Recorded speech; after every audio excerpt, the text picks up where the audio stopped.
It works like magic. Throughout history, TLC Equation has brought to life the most extraordinary teams, leaders, and cultures the world has ever seen. Words and ideas can change the world. From Aurelius to Roosevelt, Ford to Musk, Marriott to Airbnb, Olympians, Navy SEALs, and professional athletes. Limits, like fears, are often just an illusion. TLC Equation is timeless, industry agnostic, and a proven blueprint used throughout history by ordinary people who went on to architect extraordinary visions, impacting billions of lives. That goal will serve to organize and measure the best of our energies and skills. I am your host, Joe Musselman. Welcome to TLC Equation, the show that explores certain universal truths behind the greatest teams, leaders, and cultures on Earth. Powered by Caspian Studios, subscribe now to TLC Equation, everywhere podcasts can be found. BVVC is a dual horizon venture fund dedicated to accelerating proven national security technology while allowing first look access to special operations and the commercial sector partners that matter most. We created BV from inception to invest in mission-first founders developing next-generation technology companies. Our tech will have enormous commercial applications and the potential to provide U.S. special operations with cutting-edge real-time prototypes to leverage for the broader defense sectors of the United States and our allies everywhere. BV targets early seed, early growth stage companies focused on the evolution from first adopters to mass market. In a world where innovation must collide with duty, there stand pioneer founders who envision a safe and extraordinary future for the United States and our allies. I'm Joe Musselman, founder and managing partner at BVVC. And throughout this production, I hope to share with you our mission-first founders who are developing next-gen tech with one objective: to reaffirm America's position as the world's leader in computer software, hardware, and smart manufacturing technologies. To know more about our commitment to reshape tomorrow, please visit bvvc.com. Let's reimagine defense to protect our future together. Hello everyone, I'm Joe Musselman, founder and host of TLC Equation. And today we drop episode 1, 4-star Admiral retired William McRaven. And when you sit with warriors, the conversation feels differently. When you have seen war and its consequences, life as you know it, see it, experience it, it changes forever. When you lead warfighters into an uncertain future, it changes you as a person. It certainly changes you as a leader. I have sat with thousands of warriors at this point in my career, and this is what I feel from them each time. And their leadership lessons can be translated uniquely into the journey of any founder and CEO. Admiral William McRaven sat face-to-face with Saddam Hussein. He commanded the rescue of Captain Phillips and the capture and killing of Osama bin Laden. As the commander of U.S. Special Operations Command, he led a force of 70,000 men and women and was responsible for conducting counterterrorism operations worldwide. He has a rare life experience that I hope to share with others in a meaningful way. His many best-selling books have inspired countless lives, and his words about principled leadership and resiliency are profound. Join us on a journey through the life and waves created by this one Navy sailor and his extraordinary impact on elite teams, leaders, and cultures around the world. I'm looking forward to this conversation for all types of reasons. And when I was preparing for this conversation the past couple of weeks, I kept thinking of Epictetus and the Stoic, and he has this quote that reminded me of this conversation, that when wisdom goes unshared, it's like watching a library burn to the ground. And I hope I do your experience and wisdom justice through my questions here today. And I'm very grateful for your time. Yeah, well, thanks, Joe. It's always good to be with you. Always. So I wanted to transition with a story. I joined the Navy in 2009, 2010, and when I arrived at Naval Special Warfare, your picture was on the wall. You were my first and last SOCOM commander. I unfortunately was injured during BUDS, but had a chance to meet you for the first time in 2014 when I had just founded the Honor Foundation, or honor.org. You came to visit with me and you sat with me for hours listening to the strategy. And today we're both proud that 2,500 families have nearly gone through that program that you helped steward from behind the scenes, and you were just a wonderful thought partner for me in those early days. But you gave me 2 pieces of advice that's a great way to start, because everything we're going to talk about, you illustrated in every single interaction that we've ever had together. And the 2 pieces of advice that you gave me, that you are caring too much about the wrong people and their opinions, and it's lonely in command, get used to it. Those pieces of advice are very near and dear to my heart. When you're a leader, how should you break down who the right people and opinions are? And that's how we'll start the conversation. Well, let's go back to that first meeting, Joe, because when we sat there and you kind of laid out your vision for the Honor Foundation, I was trying to be helpful, but candidly, in the back of my mind, I'm thinking, this guy has no idea what he's getting into. This is a great vision that it will be unlikely that it will come to fruition, because I didn't know you. What I knew was you had energy, you had passion, you had this great vision. But what I didn't appreciate at the time, which of course has been proven to be true with you over time, is that you are an incredibly hard worker. And I always tell folks when they ask me about leadership and how to tackle tough problems, I said, look, there's a lot of things you can't control. I was never the smartest SEAL. I was never the most talented SEAL.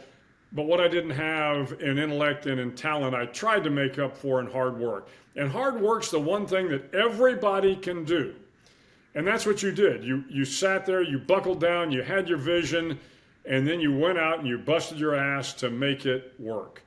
And that's a credit to you, because when you talk about all the families, all the guys that have gone through this, none of this would have happened had you not. Again, a lot of people have visions, I see it all the time. And I'm always happy to impart whatever wisdom I can to those people that are starting startups or something. But at the end of the day, none of that matters if you're not prepared to come in early, work hard, stay late, work on the weekends, sacrifice a lot, and you were. And that's why your vision came to fruition more so than anything else. And while, certainly we appreciate all the people that very quickly realized the importance of your vision, the CEOs that came in to help you, the staff that came in to help you, because as I recall during that first time, it was you and one other person. It was. That's right. And my original board member, and thank you for saying that, sir. I appreciate that very much. That original board member I texted last night, Hal Kirkendall, he's from that generation of Vietnam-era SEALs. So he is, the men with green faces. Right. He is not unaccustomed to hard work, and I was certainly a handful for him to understand and to lead, being the first board member and a young entrepreneur. So I'll actually get to a question that he passed on to me to ask you later in the conversation. So thank you for saying that. So back to your question on, who you should listen to and who you shouldn't. You never want to take too much counsel of the naysayers, but you don't want to dismiss them either. And there are always going to be people that say, well, this is really not a good idea. You can't do this, you can't do that, and you can't do this. And those people are not good to have in your circle. Because if you have an idea and you're prepared to put in the hard work, there's a good chance that it is going to be successful. But by the same token, if they are experienced businessmen or women, if they are experienced entrepreneurs, if they are experienced in the nonprofit world, you can't completely dismiss their concerns. What you have to do as a leader and as a founder is think, okay, they say this isn't going to work because of X, Y, and Z. So what am I doing to address X, Y, and Z?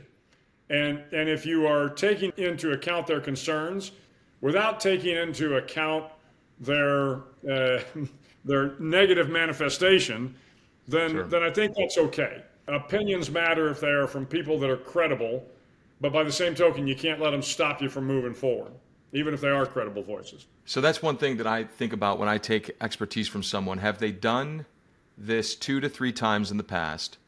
And have they had multiple demonstrated successes in an area that I'm approaching them for that type of expertise? That's one framework that I kind of think about. And obviously having you sit there and give me feedback and advice on something that was a very far-ranging vision for ours, clearly that was the right opinion. So I really appreciate that first meeting kind of set the foundation more than I think you know. And the second thing is, why is it lonely in command, and how do you get used to it? You get used to it by making sure, as you well know, Joe, that you have to have a swim buddy. You have to have somebody that you trust implicitly, that when those days are lonely, and it's lonely in command because at the end of the day, you are ultimately responsible for the decisions that are made about your organization. And of course, in the Navy, we appreciate that probably certainly as much as, but I would even offer more than some of the other services, because it is the nature of the Navy culture that a commanding officer of a ship, when they pull away from the pier, they are ultimately responsible for every single thing that happens on that ship. Yeah. And so this idea that it's lonely in command because you have to make the decisions and you're ultimately responsible. But that doesn't mean that you have to be alone. And, right. And so you don't have to be alone if you have, in the case of us in the Navy, you've got a command master chief, or in my time in the joint community, I had a command sergeant major, or somebody, whether it's your spouse, whether it's, your partner, whether it's somebody that you trust. You've got to have somebody you can bounce ideas off of, that that will tell you the honest truth. They'll tell you when you're screwed up. They'll know when you're down, and they'll be able to kind of lift you up and dust you off and say it's going to be okay. You need to have that person, or frankly, you will be making bad decisions because you'll be so isolated and listening to the echoes of your own voice, or to those yes men or women that are out there. You need to have that person that can be the good counsel you need. Part of the conversation I have often with founders and CEOs alike, they have a very difficult job, and they must have a very consistent protective filter around what is best for their vision, mission, and values in the company. So how do you filter out bad actors versus the good actors that you just described in both work and life? Yeah, I think it's a function of experience.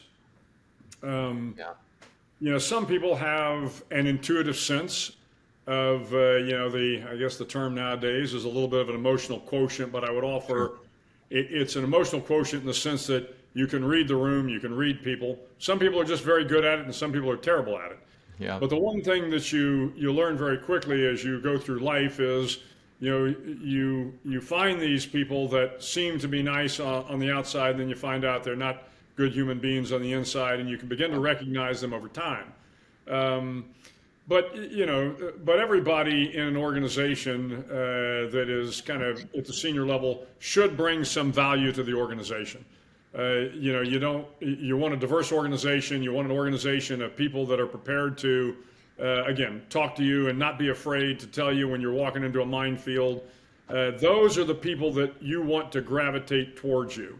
In fact, I was just having a conversation with my wife this morning. Our very good friend Stu Braden and another one of his Green Beret cohorts, Mark Rosengard. When I was the commander of SOCUR, I was an all-powerful 2-star admiral. Well, they didn't care one bit, and they harassed me unmercifully in public many times, always good-naturedly, but it made every meeting fun because I knew somehow there were going to be, barbs being thrown at me, and you have to be able to react to them. But at the end of the day, I knew I could count on these guys 100%. Yeah. I knew they were real. I knew they were authentic. I knew they had a sense of humor. I knew we could have a good give and take.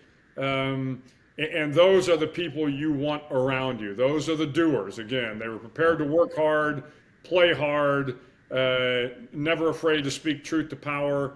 Boy, when you find those people, bring them into your inner circle as quickly as possible. That's right. And there's a von Clausewitz quote that you have in your most recent best-selling book, which this entire framework and facilitation of this conversation is based off of chapters. But the name of the book is The Wisdom of the Bullfrog: Leadership Made Simple but Not Easy. It's a wonderful read. I recommend everyone in the audience to pick up a copy of this immediately and have it on your shelf with other leadership classics. but there is a von Clausewitz quote that you talk about, a great 19th century general, that everything in war is simple, but the simple things are difficult. Everything in leadership is simple, but difficult. So talk to us first about how you arrived on that title, and then maybe let the audience know the significance of the term Bullfrog. Yeah, well, the title, it really kind of came back to an experience I had when I was heading back to Afghanistan in 2009. And I was on a military plane heading back there, and I happened to be reading a foreign policy magazine. And 2009 is when the decision had been made to kind of shift the effort from Iraq back to Afghanistan, because after 2001, we get into Afghanistan, we put Karzai in power, and then in 2003, we kind of shifted everything to Iraq. But by 2009, we realized we needed to get back to Afghanistan, and so there was a conscious effort to kind of surge the military back to Afghanistan.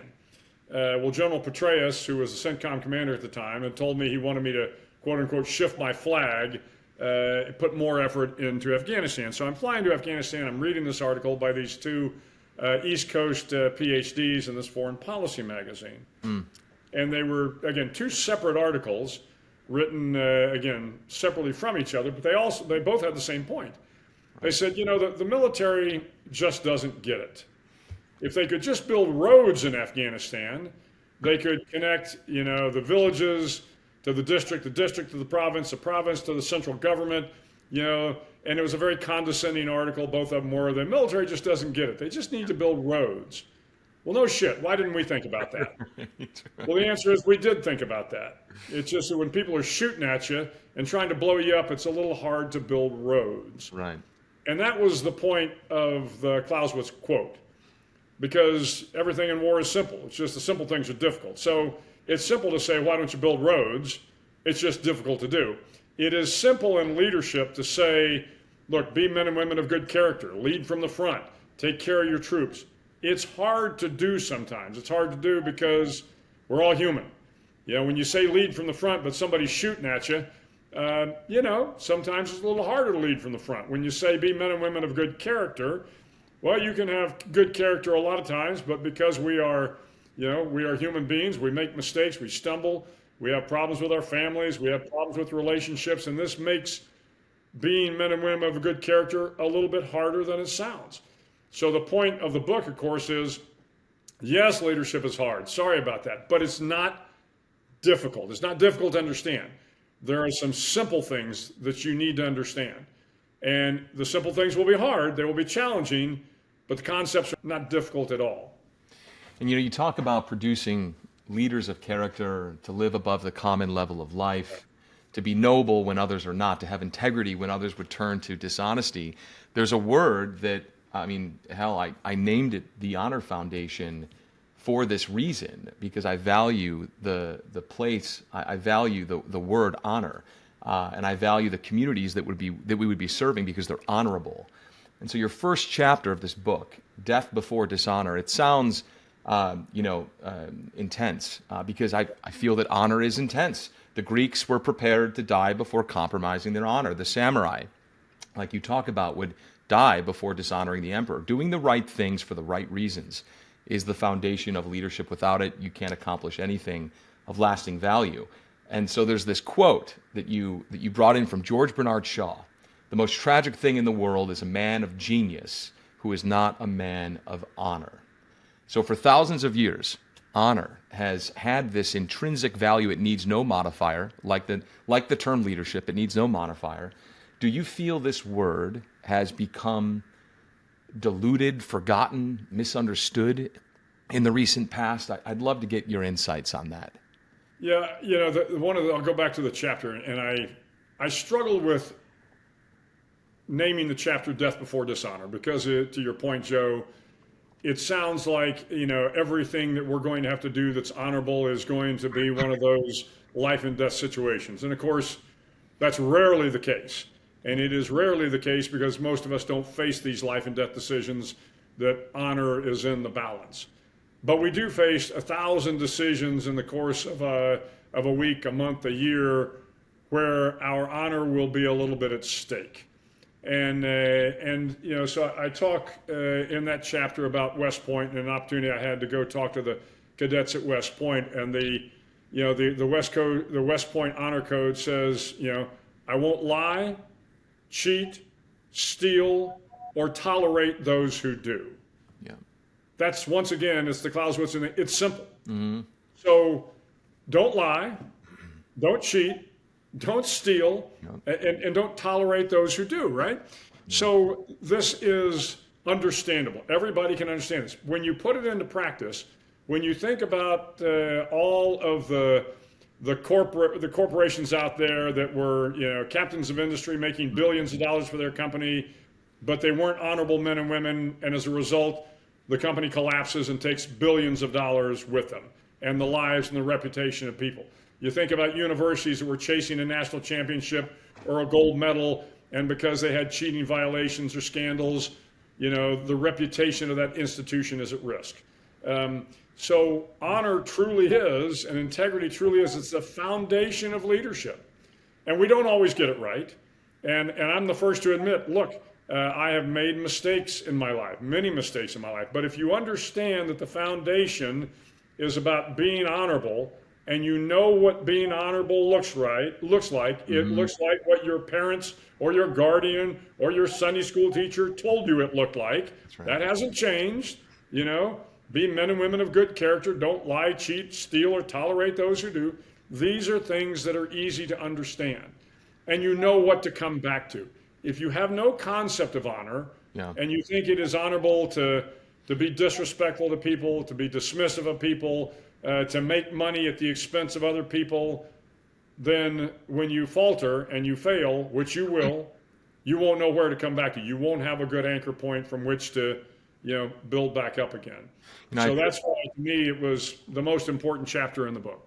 I attribute so much, you rattled off some folks that you have to have as an anchor, as a foundation. And I certainly was lucky enough, if I ever talk about privilege, I talk about the privilege of being raised by two parents who loved me in a family of values that instilled these things on me with consistent, I came from an Italian family, so I had many wooden spoons tossed in my direction growing up, and in my family we just kind of called that respect. But going back to this, it's so clear to me that when I am speaking with a founder or an entrepreneur, they are set apart from this commonplace. They just communicate and operate off of a clear set of principles, a personal code of conduct that they seem to be living by. And you clearly have an anchor that acts as your personal code of conduct that you live by. Talk to us about your anchor. Who has informed it most? How and when do you apply this foundation? But more importantly, I'm really curious to know about your personal code and what is your anchor? Yeah, well, like you, Joe, and of course I've had an opportunity to meet your parents, and they are wonderful, wonderful folks. Very Italian, and I love it. Yeah. We had a great time. We did. But I was fortunate also to have two remarkable parents. They were, my father was a World War II fighter pilot, had a career in the Air Force. My mother was a school teacher from East Texas. They grew up with what we would think of as kind of classic American sort of values, hard work, honesty, and we think of them as American values. Frankly, they are universal values. Yes. I've been all around the world, and every culture has the same basic values. I've never met a culture out there where they think lying, cheating, stealing is the right thing to do. But we think of them as kind of fundamental American values. So, I was raised with this idea that, look, you're going to work hard, and don't ever lie to your parents or your friends. And for God's sake, never disrespect your elders. And again, we had wooden spoons in my family as well. That's right. So this was reinforced, but you don't have to be raised by two great parents. I also had coaches, football coaches and track coaches that reinforced these values. I had teachers in school that reinforced these values. I was fortunate in that I grew up in San Antonio, Texas, and the high school I went to, Roosevelt High School, I don't know that I knew it at the time. It wasn't until years later that the realization suddenly dawned on me that most of the kids in the high school were children of Air Force or Army enlisted or officers. And so we all grew up in this kind of same vein of, what was right. And interestingly enough, people don't like it when you use the term, we were colorblind, but our friends were Hispanics and blacks, and we didn't think of them that way. They were just our friends. Right. And we still have, I'm on a text thread today with about 9 of my high school buddies, and we talk about this occasionally. What was it that allowed us as young men in this case to grow up and not to see color as a hindrance, not to see color as a barrier to friendship?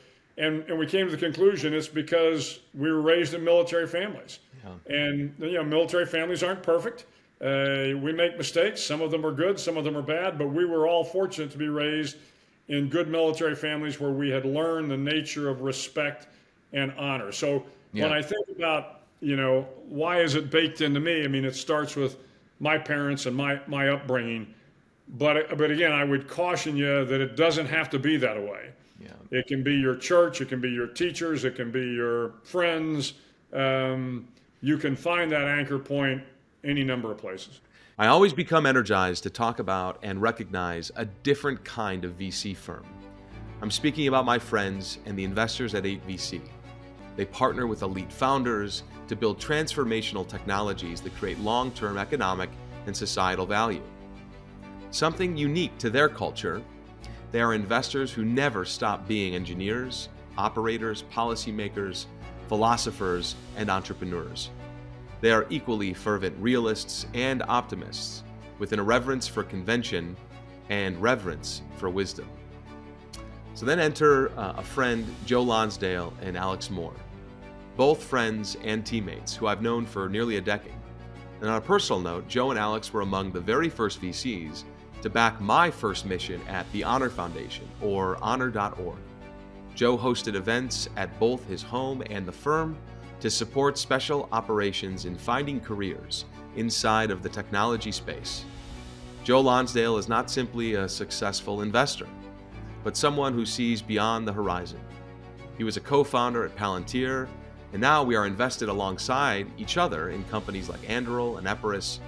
Joe has crafted a legacy, making indelible marks on the defense and intelligence landscapes. Yet the chapters didn't just end there.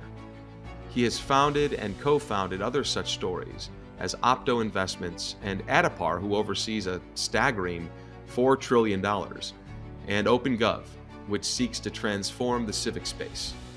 Joe's investments are a testimony to a relentless pursuit of transformative change. Also, I admire some of 8VC's values, and the values that emerge from this narrative is take it personally. Our work is our art. And second, stewardship and patriotism. We believe in the American experiment, that its ideals are worth striving for and its people and institutions are worth defending. At 8VC, it's not just about the destination, but the journey. The stories of those who dare, those who dream, and those who defy. To learn more about my friends at 8VC, please visit their website at 8vc.com. You brought up the universality around certain values, and one thing that we have a value at the fund is it's called exemplify trust. And you talk about this in the book at length, and it's a very important chapter for leaders to understand, specifically founders, because you are going out into the world with this idea that has no traction, no momentum, no background, no history, and then you're asking people to join me on this adventure, this vision. Right? I call it, it's something that I rate in diligence as followership. Does this founder have followership as a credible attribute?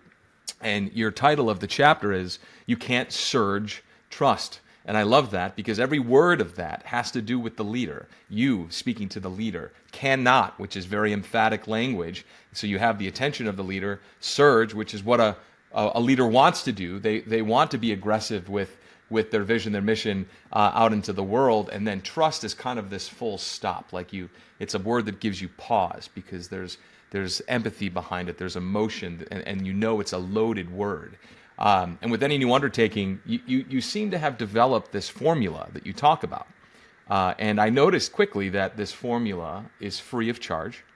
It costs the leader nothing to accomplish these ideas. And other than just dedication to the mission, I'm going to roll through them, and then I'm gonna follow up with a context question.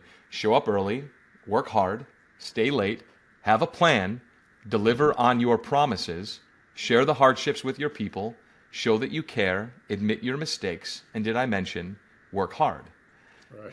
And when I heard you say that, and that the best part about those wisdoms, that wasn't even the focal point of the chapter, but it's such an important thing that I could not gloss over for this reason. Most people admire the outcome.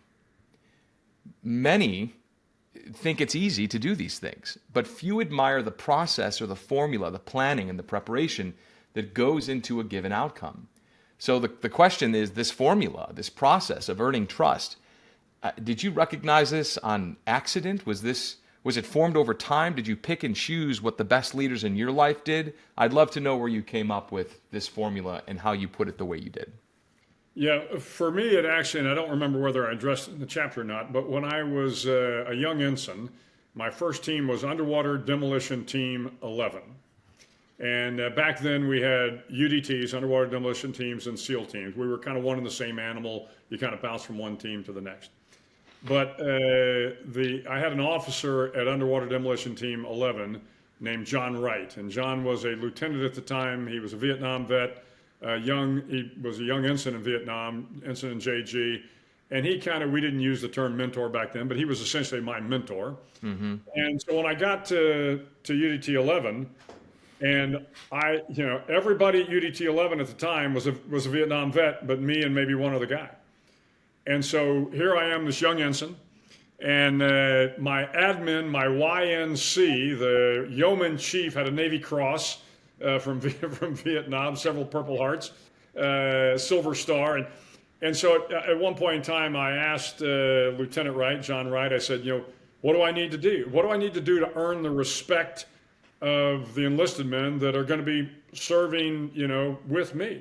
Yeah. And John said very early on, he said, look, you got to work hard. They will respect hard work. Mm-hmm. Again, that's what you show up early, you work hard, you stay late. You show them that you're prepared to do the hard work. That will earn their respect, and it will begin to earn their trust. The next thing is the hardships. Share the hardships with them, and of course, in combat, share the dangers with them. So this was, if there was going to be a parachute jump, well, I was going to be the first guy off the ramp. If there was going to be a dive, I was going to be, so this was a little bit about, show them that you're prepared to do the hard work, to share the hardships, to share the dangers, listen to them. That was always a big one. You have to listen to them to find out, again, draw on their experience. And this was what was going to kind of build trust. It was going to build a relationship. Mm-hmm. The quote, you can't surge trust, I can't remember where it came from, but as you recall, back in the days of Iraq and Afghanistan, we talked about the surge. Mm-hmm. We were going to surge in Iraq, then we were going to surge in Afghanistan. So surge kind of became the word of the day. But at some point in time, and again, I can't remember where I heard it first, but there was a recognition that that's great. You can surge people, you can surge equipment, but if you want to build a relationship with, in my case, the CIA or the battlefield owners or the Afghans or the Iraqis, you don't just show up one day and say, you got to trust me. Mm-hmm. You haven't earned that trust. Trust has to be earned over time. And the other part of this, there's a great book by Stephen Covey mm-hmm. called The Speed of Trust, which I think I mentioned in the book. Yes. And in that, Covey talks about kind of the two things you need to earn trust. One, you need to build a relationship. So he says, hey, you may have a great relationship with your brother-in-law. He's a good guy. You know him to be a good guy. Your sister tells you he's a good guy. You build a personal relationship. But if your brother-in-law doesn't follow through with his promises, hey, I'm going to return your lawnmower, or I'm going to do, then you're going to lose trust in him, irrespective of whether or not you have a good relationship. So those two things are important, a relationship, and then you have to deliver on your promises. So when I put all that together, it was a recognition that kind of respect and trust, they don't always go hand in hand. You can trust somebody without respecting them, or you can respect somebody, well, I'm not sure you can respect somebody without trusting them. But the fact of the matter is, if you work hard, if you listen to people, if you are good on your promises, you're going to build trust pretty quickly. Let me share a story of mission focus, purpose, and leadership. I want you to meet Matt Biggie, a rare breed of VC, who has served our country in the U.S. Army 10th Mountain Division, served as a distinguished infantry officer, both airborne and Ranger qualified. He knows something about commitment and courage. Matt channels that same dedication into the world of tech and entrepreneurship. He's not just any investor. He's a true founder-operator, having played both roles and served our country honorably in uniform. He brings a unique perspective to venture capital. I'm proud to call him a friend and a mentor. Matt joined a firm called Crosslink Capital as a partner in 2016. Crosslink was founded in San Francisco in 1989, currently with $4.2 billion under management. They've experienced over 50 exits, 17 IPOs, and focus on seed and Series A investments. They write checks between 1 and 9 million initial investments. They are North America focused. A selection of their portfolio includes Copa, BetterUp, Enigma, and Crossbow. Matt focuses his venture investments on areas like cybersecurity and digital transformation. He has experienced successes like Veridin and CloudShield, but most importantly, his reputation among founders is rock solid. Matt is behind numerous success stories in the tech landscape, with an impressive portfolio of category-defining companies. Crosslink Capital and Matt's impact on the venture scene is profound. I'm grateful to know, work, and learn alongside Matt and the entire team at Crosslink Capital. Matt is also a passionate baseball fan and dedicates his time to the Honor Foundation, assisting members of the Special Operations community as they transition from their military service to their next great adventure in life. To learn more about Matt and Crosslink Capital, please visit crosslinkcapital.com. The next point I want to talk about is a very powerful context setter for leaders. It's undeniable the language that you use here. When in command, command. And leaders must have this personal conviction that when they are in command, that comes at a great cost of responsibility. They're expected to make tough decisions, act with purpose, to be confident, lead from the front, accept those challenges. And you mentioned something very particular here. You said, most importantly, command their fears.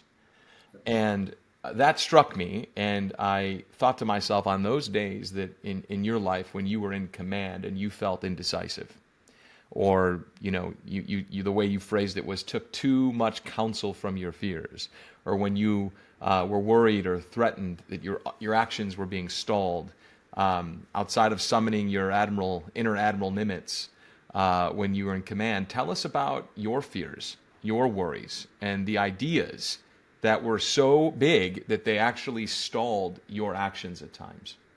Yeah, again, I think that's an old Army saying, don't take too much counsel of your fears. I heard it early on in my career, and I think it's a good thing to remember, is that, when you're trying to do something bold, you can see all of the negative things in front of you. Oh my gosh, if we do this, a helicopter could crash, a guy could die, or I could invest a lot of money and it goes south. There's a lot out there when you're making big decisions. You don't want to dismiss them, but you can't let them create such a component of fear that you are paralyzed by this fear. So, for me, whenever I was making a big decision, again, I would call in my council of colonels, so to speak. You call in your trusted advisors, and if you have built a good relationship with them, and you say, okay, look, here's what I'm thinking about doing. And if they go, oh, yes, sir, Admiral, you are the smartest man in the entire world. This is a great idea. You should go forward. Those are not the people you want. You want people that you can trust that will say, well, have you thought about this? And have you thought about that? And also, if you are on the right track, they go, hey, boss, you're on the right track. Yeah, you need that too. Yeah. But you know that they're giving that advice or that their opinion from a position of not being afraid to tell the boss the truth.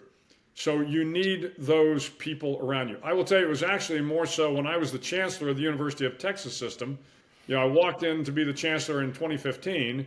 I knew nothing about higher education. I knew nothing about healthcare, but I've got 100,000 employees and 220,000 students, 14 institutions.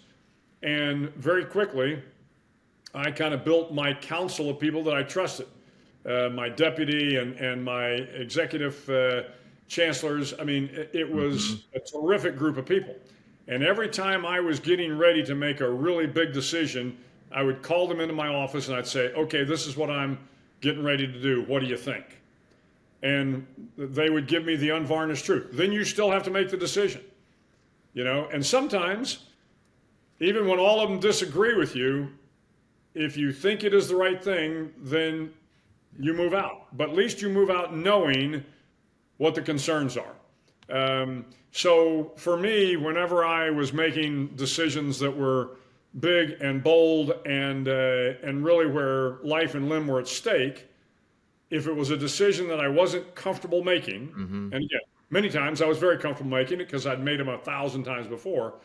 But if a decision that I wasn't comfortable making, I would pull in people that I trusted, tell them what I was thinking, tell them how I had arrived at that, tell them what I thought the circumstances were and what the repercussions could be, and then get their advice on it. Yeah. And then you're in a position to move out better informed. You mentioned in your book, I love how you kind of phrase it, if you are lucky enough one day to be in command or to be a leader, it is the most rewarding and most challenging time of your career, but you will be expected to lead, that you need to take your command with humility and understand the fact that you were chosen to lead because of your skills, and that folks should take this seriously. And then you broke down these 3 bullets: be confident, be decisive, and be passionate. And the question that I have, and the question that I get often, I have 50 plus founders that I work with now across 2 funds. And how do founder CEOs practice this while also balancing their own authenticity around their own struggles? That is a tough thing to navigate for founders. Yeah, I understand that. And I would offer, it's a little bit different in the military than it probably is in the world of the entrepreneur and the founders of startups. In the military, and I think I talk about it somewhere in the book, I said, look, as a leader, you can't have a bad day. Right. And the point of that is you're going to have bad days, of course you are. Right. But when you step before the troops, you better be confident. You better be decisive. You better have a plan. That's what they're expecting of you. And the worse the situation, the more confident you ought to be in how you're going to get out of this crisis, because that's what they need at that point in time. And I had to deal with that a lot in Afghanistan and Iraq, where we had mass casualty events, where all of a sudden some general, some admiral, some president, some prime minister was upset at us about something, where the day had not gone well, and the troops are really kind of down in the dumps. Well, that's not where you want to come in with your shoulders slumped and your head down like you don't have a way out of this. The expectation is you better have a way out of it. That is a little different than, I think, building a startup and making sure that the people understand, this is a startup, you're a founder in a fund or something, and you don't know everything. So yes, you're going to be a little bit vulnerable, a little bit more transparent than you need to be. I think that's good. But by the same token, confidence is important. If you're the founder, and if this is your idea, and you're gathering your staff or your people around you, a little bit like the military, they're still expecting that, hey, you've got a plan. And if the fund isn't going well, what's your plan for making it go well? What are we going to do to get out of this mess? And I would offer that those vulnerabilities, once again, find that person that you have implicit faith in, implicit trust with. That's the person where you can be more vulnerable, whether that's your spouse, your partner, your friend, somebody where you can close the door and go, man, this is not going well. What should I do? Yeah. Everybody thinks I got a plan, and I don't have a plan. That's right. And then, sit down and build a plan, Yeah. I don't think you ever want to go into your employees and go, man, we are really sucking here. This is not going well at all. That's right. Yeah. No, definitely. It doesn't serve you very well. No, that's a great translation. Yeah. The first strategy, fund strategy that I launched alongside 2 great teammates was called Broom. And I called it broom because one of the universal icon that is a broom, it's the universal icon of hard work. Anywhere you go in any place around the world, if there's a broom, you know what it's for, and it typically involves work. And more importantly, there's another point on why I named it broom, that the first strategy is because as I was in rehabilitation at the Buds Command at NSW, I was given certain tasks, and I really related, and I might even get emotional telling this story because I don't think I've actually ever told this story before. But you talk about building the best damn frog float that you can in your book. And I remember thinking to myself, there's something very strange that happens when you get injured at Buds and you make this transition into rehabilitation. The command took wonderful care of me, but I had to change uniforms.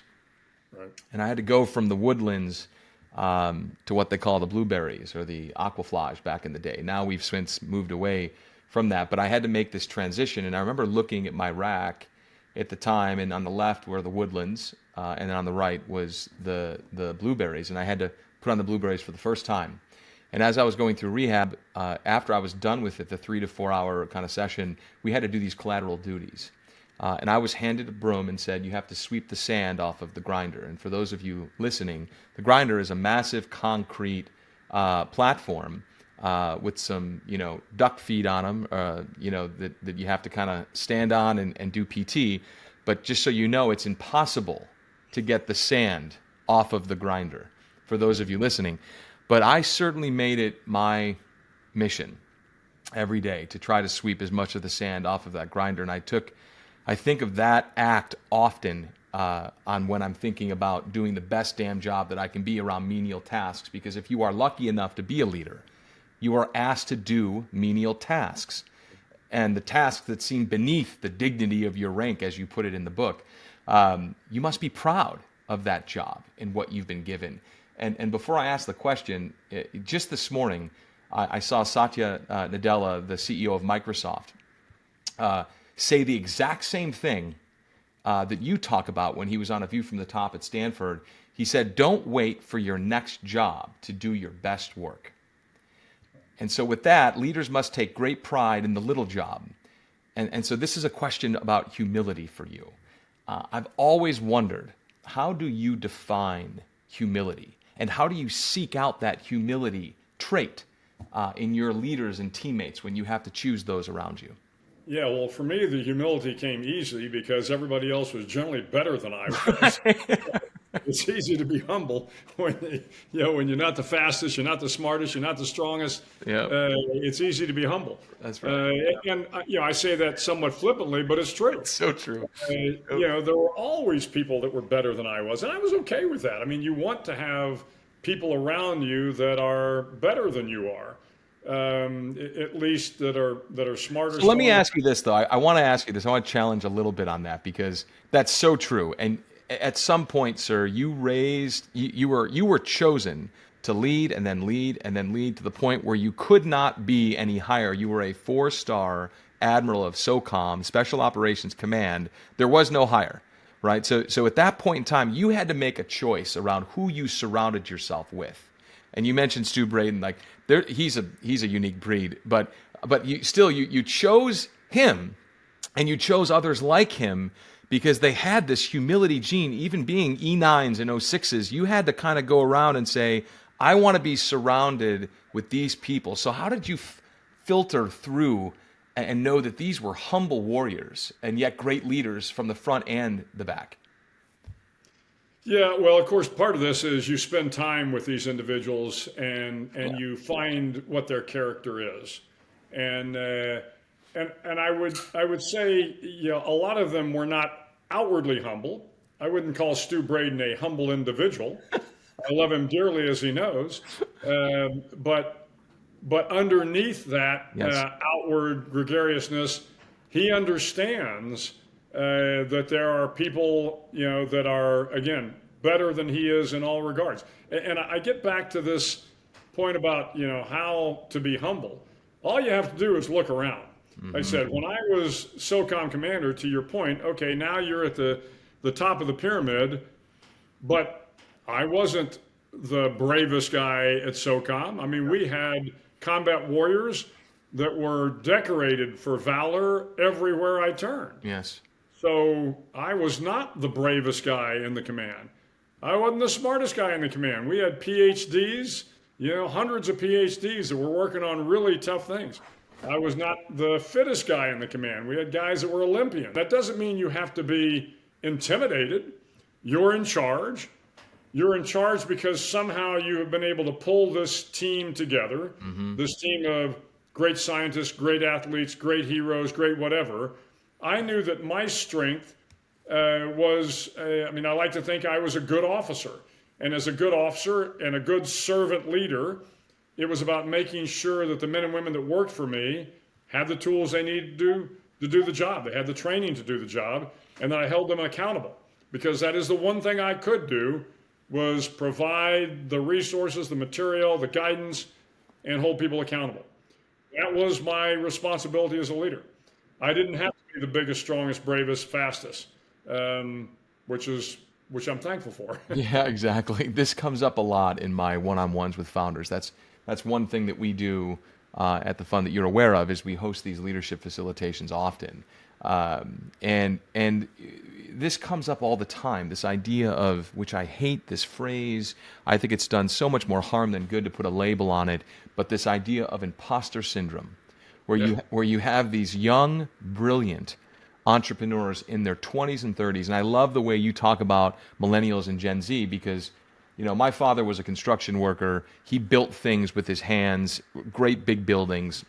And then we look at the 21st century and we owe it to millennials and generations. They have built the modern constructs that we call technology. So I'm indebted to them, which is why I chose to serve them as a VC and empowering them as entrepreneurs. But the idea of this imposter syndrome, of this 20-something, 30-something, has to fill a roster of people that are far more brilliant than he or she. And truly, they have to show humility for all those reasons you just outlined. But what feedback and advice would you give to a founder that I know is going to listen to this and say, yep, I definitely have imposter syndrome, Admiral McRaven. How do I get over that when I'm surrounding myself with people who are so much more talented than I am? Yeah, well, I can't remember when the term of our imposter syndrome came into play, but it's been here in the last couple of years, of course. Yes. We all have imposter syndrome. That's what I would tell you. Yeah. When I walk into a room, once again, I know I'm not the smartest person in the room when it comes to pick a topic. Yeah. I'm in corporate America. I'm in the finance industry now. If I'm in a room with people that are doing M&A, I am by far and away not up to speed. I'm in the oil and gas business. I don't know it near as well. So you walk in and you realize that, I would say you're not an imposter. What you are is, you're just not as experienced as a lot of people. Mm-hmm. And so I go into these environments to learn. Yeah. I'm going to listen. I'm going to try to be better at what I'm doing. Now, if all of a sudden you're in charge and you're the founder, and you come in and you realize that maybe you're not quite as up to speed as some of the other people in the room, that's okay. Mm-hmm. Draw on their experience. You can be honest with them. I mean, when I took over the job as the chancellor of the University of Texas, I sat down with my staff on day one and said, look, let's be clear here. I don't understand higher education. I don't understand healthcare. You're going to teach me. Mm-hmm. I'm going to learn from your experience. I'm going to draw on your experience. I'm going to, take your opinions in. At the end of the day, I'm going to make the decision. But that doesn't make you an imposter. It makes you a good leader. That's right. You're going to listen. But good leaders also know how to pull all the pieces together and make something of value of that. And one way I always kind of joke when they tell me that you're not an imposter, I would rather you say you're a student. Because I've never heard of a great leader that doesn't say they're a liar, or I haven't met a great leader who I would qualify and quantify as a great leader that didn't feel like they were a lifetime learner and a student of everything. So it has more to do with that attitude and mentality. So speaking of attitudes and mentality, this is a daunting one. And the last time I went to a retirement ceremony from a mutual friend of ours, his name is Bill King, I had a chance to go and take a photo of that old wooden sign that's navy with gold print that says the only easy day was yesterday. And it's become, it was never, like many things around that compound, it was never meant to become a thing, right? Like, it was just like a natural wisdom or a motto that had been there for decades, and then all of a sudden it started to catch on with the popularity of the success of the community, right? Wondering, what are the mottos of this breed? And that's one of them. And, I read this and I got exhausted just reading it. And then, of course, the next two lines are leadership requires energy and leadership requires stamina. And when I read this, and I'll read it, this is from chapter 5, The Only Easy Day Was Yesterday. Every day requires our full effort. The day you no longer believe you have something to prove, the day you know you don't think you must give it your all, the day you think you are entitled to special treatment, the day you think all your hard days are behind you, you are no longer the leader fit for the job. Now that sounds, that can be exhausting. So you have to be up to the task. So my question is, what attributes and attitudes do you feel expose this? And I say expose because that's what leaders do over time. They expose who they are. If you give anyone enough time, they'll show you who they are. And so what attributes and attitudes do you feel expose this type of leadership energy and stamina? What you find is when I talk about these leadership traits, of course you're going to be tired. There's days you're going to be whooped and you show up and you don't have the energy. Back to the early point, everything is easy, except the easy things are difficult. But the point about the only easy day was yesterday and the quote you just read is you need to have that attitude. Mm-hmm. It's not about whether or not you can actually come in every day and have the energy, because some days, you just won't. But if you believe that because you are the founder, because you are the 4-star admiral, because you are the commanding officer, because you are the CEO, if you believe that because you have achieved that position that somehow you are entitled to something more than hard work, that was the point of the quote. You're not. Right. You're just not. You're entitled to more hard work. You're entitled to more responsibility. It is an honor and a privilege to be a leader. Again, whether it's a CEO, a founder, or a 4-star admiral, it's a privilege to be in that position. Yeah. So, but I've seen, and you have as well, Joe, we've all seen those leaders and those CEOs that think that, well, I've reached it. Here I am. I'm at the top of my food chain. I've worked hard to get here. And of course, they all, I deserve to be here. I've worked hard to get here. Good for you. I'm glad you've worked hard to get there. Guess what? Now you got to work harder. Yeah. But if you think when you get to that position that, well, I need the corner office and I'm not going to come out of my office unless there's somebody there to waltz me across. I want to fly on a private plane everywhere I go. And nothing wrong with all that as long as you don't lose the edge. And that edge is, hey, the only thing you're entitled to is more hard work, because the people that are working for you, they're working hard and they expect their leaders to work hard. And the day you think that all those hard days are behind you, yes, as we say, the only easy day was yesterday. That means if the only easy day was yesterday, right. Today's going to be harder than yesterday. That's right. Tomorrow's going to be harder than today. Yeah. And you just have to have that attitude, or you're probably not the right person for the job.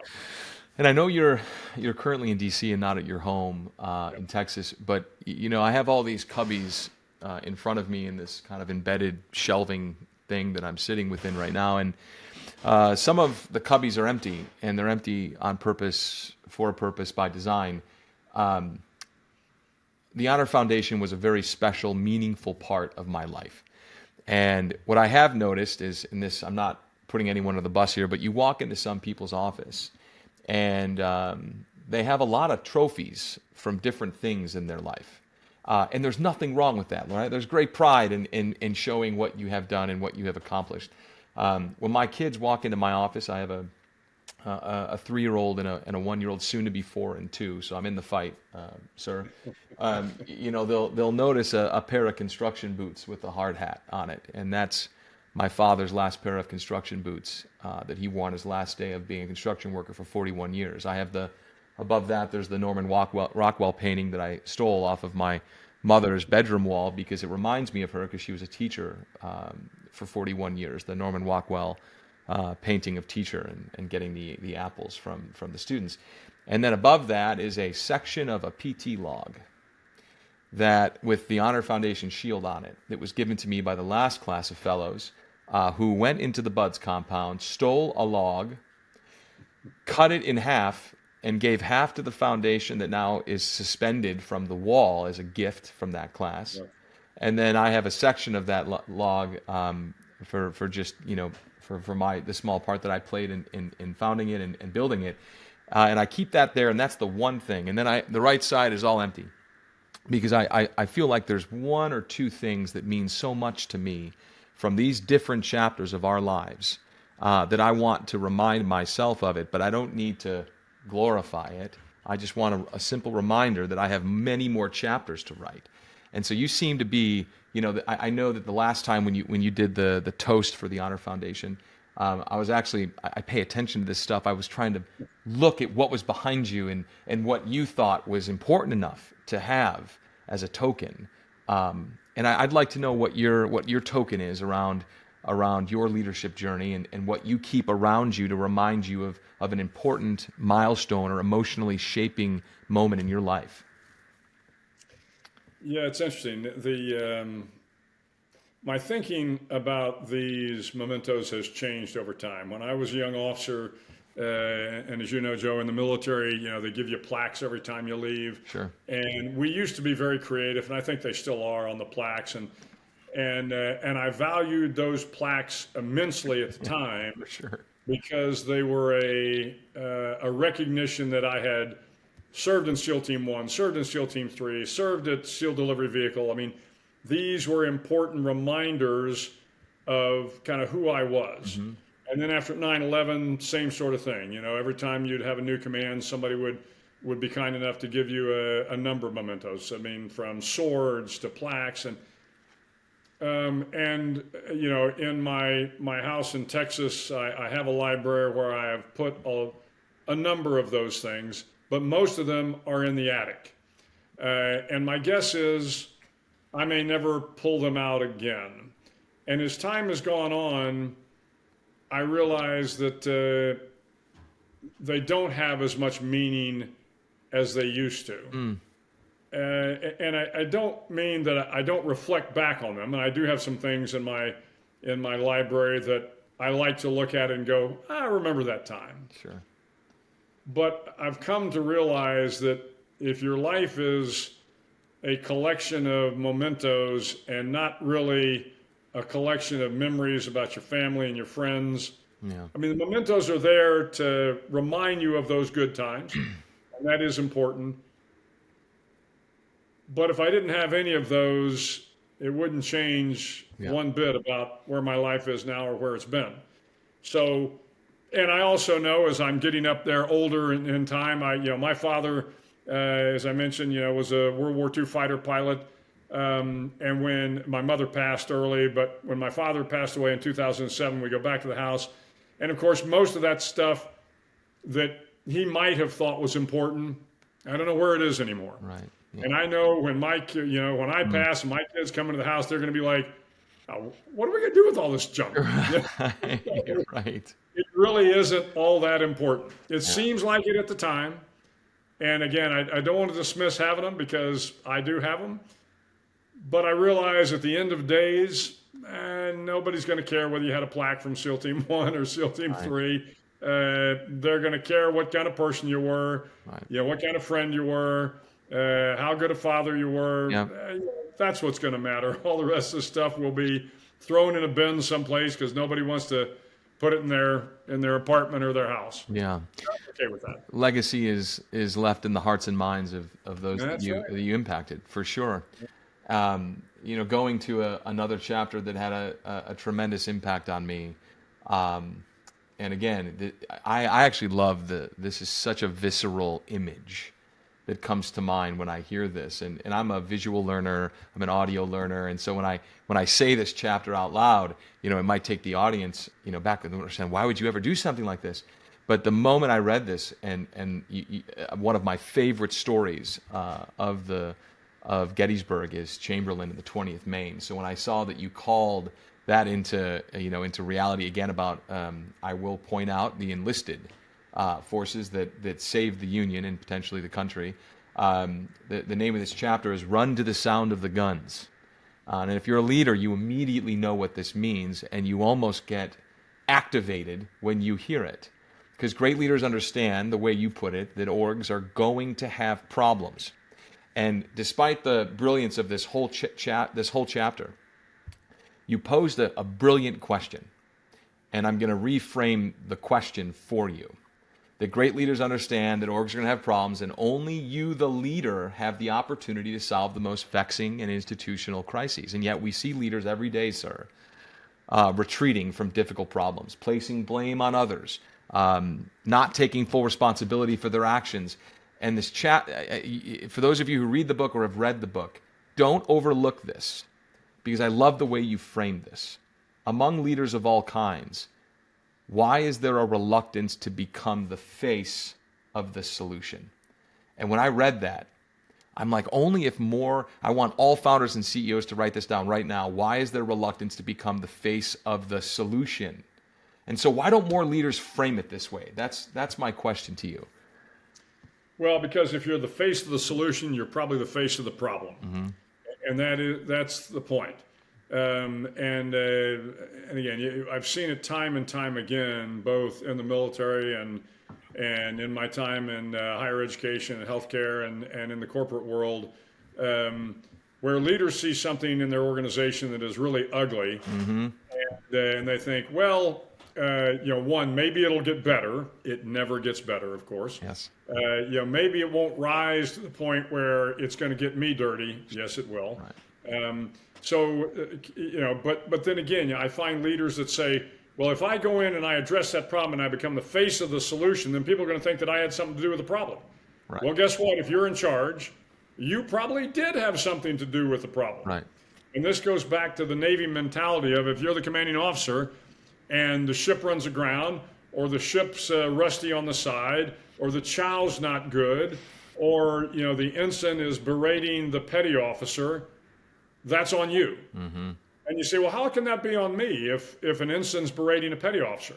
Because you obviously haven't taught the ensign that as an officer you need to respect the petty officer. Right. Or you haven't told the crew that you got to make sure the ship isn't rusty on the side, or something about you and how you have structured your organization has failed to address the small things. Therefore, it is your problem. Now, if you're in an organization where there are 100,000 or 200,000 people, I got it. You can't oversee all of them. Right. And there are levels of responsibility that are going to happen. If you're in the Army and something goes wrong in a unit, well, the Chief of Staff of the Army he's ultimately responsible, right. But somebody will handle that at a lower level. Right. But if you're the CEO of a corporation and you have something that goes really bad within the 11,000 people in your company, you better move quickly to try to solve that. Because if you don't, it's probably going to get worse. And sometimes, again, as the CEO, you're the one that can pick up the phone and call somebody, and they don't have to say, well, I don't know, let me check with somebody else. Mm-hmm. No, if you're the CEO and you're calling, you say, this needs to get done, people are going to get it done. That's so right. It is a recognition that, again, you have to understand where it is important for you to step in and where you need to let the lower level folks handle it. But you generally know. And what I see that is always confounding me is sometimes even when leaders know, they don't jump in because they realize they're going to get painted with the same ugly brush. So maybe tell us about sua sponte and why this is so important to this concept of becoming the face of the solution and not always being in charge during a crisis, but just doing the right thing. Part of leadership, of course, is, as I said, when you're the leader at the top of the chain of command, you are ultimately responsible. You can do a lot of things, but you also have to create within your organization a culture that says, look, if you're the lower man or woman on the totem pole, you still have authority to do things. Yeah. You don't have to ask Mother May I every single time you're trying to solve a problem. If you see a problem, move out and solve it. Now, there is risk with that when you give too much latitude to the rank and file, but I would offer that there is greater risk in not giving them the latitude to do the job. And the Latin term sua sponte S-U-A-S-P-O-N-T-E, 2 words, sua sponte, means of your own accord, of your own accord. And I tell a number of stories, or a couple of stories in the book about, men at the lower level who just saw a problem and moved out to solve it when other people weren't solving it. Yep. So the point there is you have to, as a leader, because you can't solve every problem, but you have to create an environment where the employees say, I see something wrong, guess what? I can go try and solve that problem. And, if they're overly aggressive and they make a mistake, you don't wire brush them. You come back and you explain why maybe they could have solved it a little differently, but you want to create this environment that, hey, you see a problem, you go solve it. And if you do a good job on it, you're going to be recognized for doing that. Don't have an employee base that's so timid, that's so afraid to solve problems that you get, constipated as an organization. You don't want that to happen. Leaders need to hold for themselves and for the organization that I always say that leadership trickles up, down, and all around the organization. It can't be hidden from the organization. Time will always expose it. And you had this, you had this opportunity to hold yourself to a higher standard by a commanding officer, and I hold you and your SEALs to a higher standard. And you said how those words will always resonate with you and never stopped raising the bar even now. I want our listeners to know, I know that you are holding yourself to a higher standard in life, in work, in everything that you do.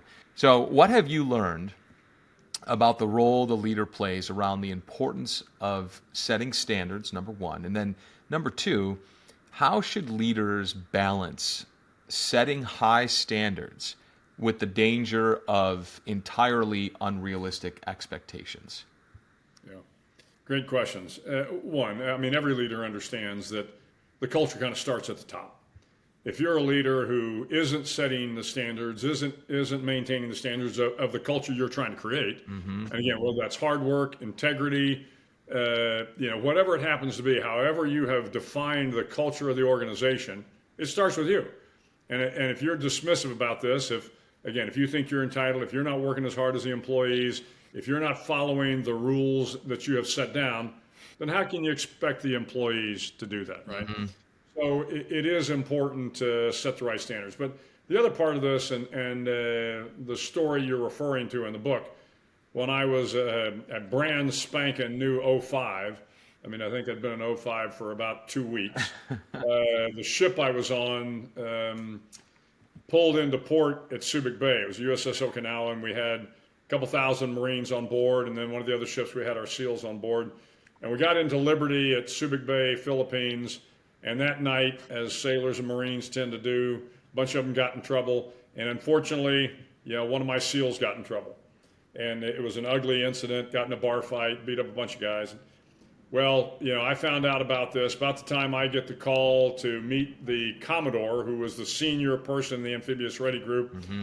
I get called on the public address system to come to the flag bridge, and I know this is not going to go well.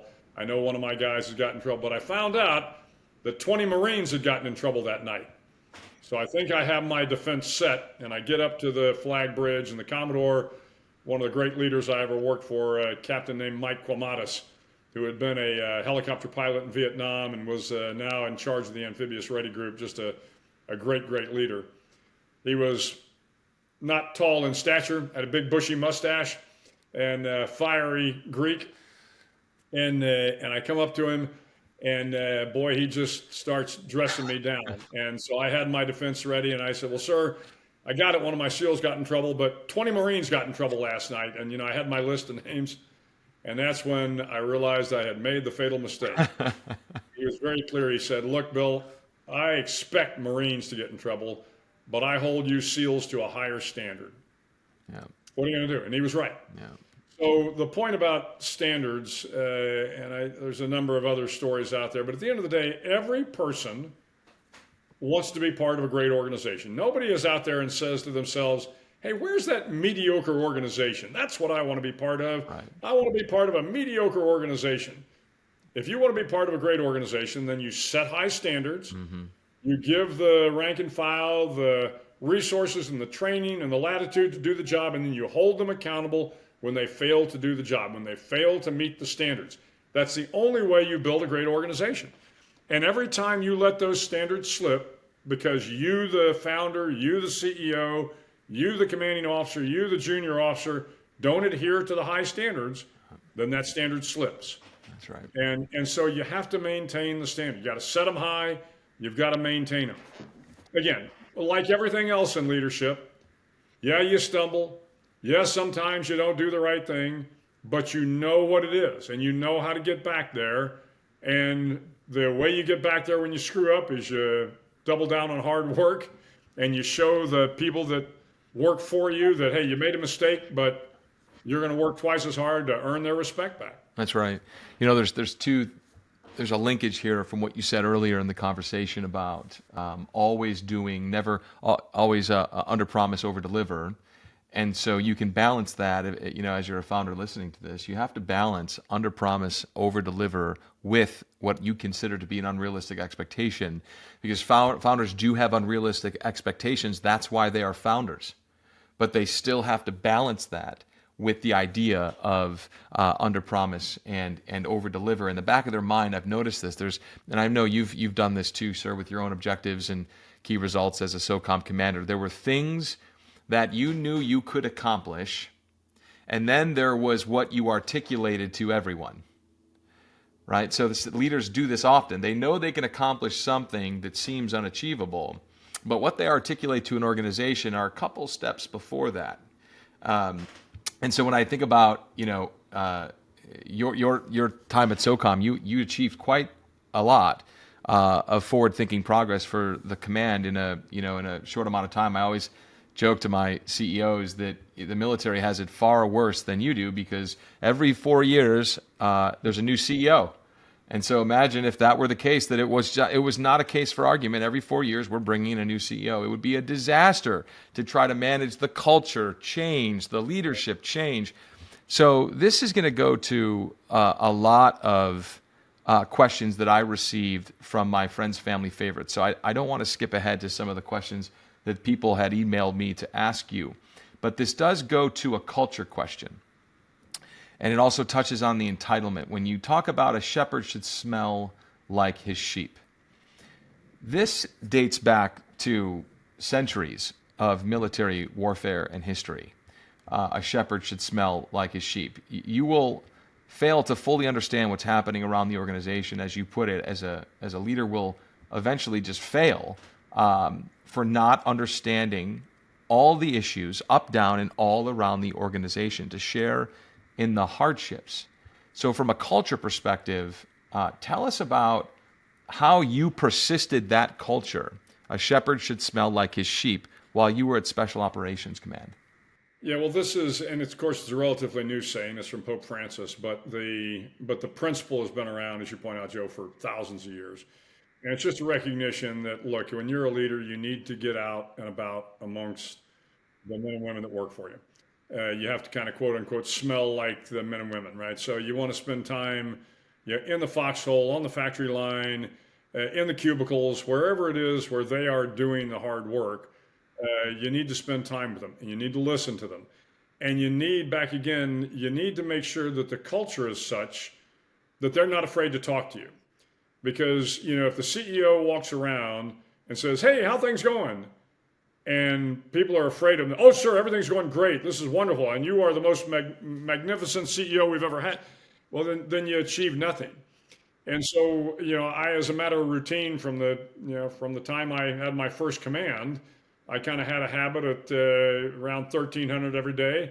I'd break contact with my front office, my staff, and I'd just go wander around. And I'd talk to people. And initially, of course, you talk to them, and they're a little, I don't know why is the commanding officer talking to me? But then the word gets out that, hey, every day around 1 o'clock, he's going to be out there. And then you'd find people kind of intersecting. Right. Hey, boss, did I tell you I'm having a problem in the motor pool? Right. Or, right. Or if they really get to know you, did I tell you that, Petty Officer so-and-so or Lieutenant so-and-so is a real jerk? And right. But this is, you don't have to take everything they say, to heart. Right. But you do need to listen to everything. That's right. And so as a matter of routine, you've got to get out of your office. You've got to walk around. You've got to listen to the men and women. And if you can't do that, if your organization is so large that you don't have the ability to walk around nowadays with the video teleconferences, then you have to put into place certain mechanisms that allow you to have as candid a conversations as you can. And that's hard to do because, if somebody's in an office and the office director is there, well, the young, woman or man that's working with the office director, they're not going to say anything bad on a video that they think might be recorded or this sort of thing. Yes. So you got to fly around then. I mean, you get on your corporate jet, get on Southwest Airlines, get on whatever it takes, go to where those people are, spend time with them, have a beer with them, have a cup of coffee with them, build a relationship, Sure. Find out what the issues are. Because if you don't, you're probably not making good strategic decisions. And I'll go back to our friend Stu Brayton, who, as you know, Joe, I have the greatest respect for. Of course. And, what Stu used to ensure that I did when I was at Special Operations Command Europe, he would all the time call me up and say, you got to come visit these people. Yeah. And I'd go, Stu, look, I'm just really tired. Boss, you got to come visit these people. And I always knew he was right. Right. And so you do need those people in your organization that draw you back to, you have to have the stamina. Some days you're just not going to have the stamina. That's right. Well, then you better have somebody in your organization that says, I got it. You're tired today. So what? Have a cup of coffee, get on the plane, go visit these people. That's right. Because that's your job. That's right. And you need people that encourage you, that in some cases force you to do this. And I was always fortunate in my time in the military, whether it was my master chiefs or my sergeant majors or the great officers I had, and my time, frankly, at the university, where I had my trusty assistant, Janet Pankratz, who would tell me, Chancellor, you need to get out of your office, you need to go visit these people. And it'd be the same thing. I'd say, Janet, I just don't have time. Yep. She'd give me that look, and I realized, okay. He's right. I love how you paired these chapters, though. You obviously very strategically. A shepherd should smell like his sheep, and then troop the line, which is exactly what you just described, is get out of the office and talk to how you call it, the far end of the chain of command. And this leads to a complex question, because I think this is probably one of the most difficult things founders have to balance in regards to their bandwidth. In the early stages of founding anything, it's the most difficult time, right? The hardest part of anything is starting anything. And so when founders begin this early journey, they're getting pulled by board members, they're getting pulled by investors, they're getting pulled by their staff, they're getting pulled in all of these different directions. And so, like you talked about, bringing someone into your life that knows and has the pulse of the institution, the organization, to say, hey, sir or Bill, it's time for you to go and see the organization.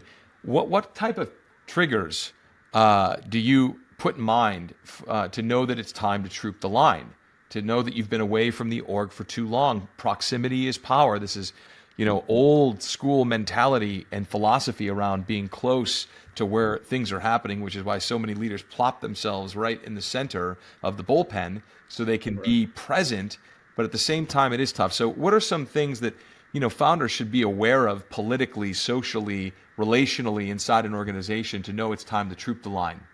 Yeah, so within the military we build what's referred to as a battle rhythm, just a schedule.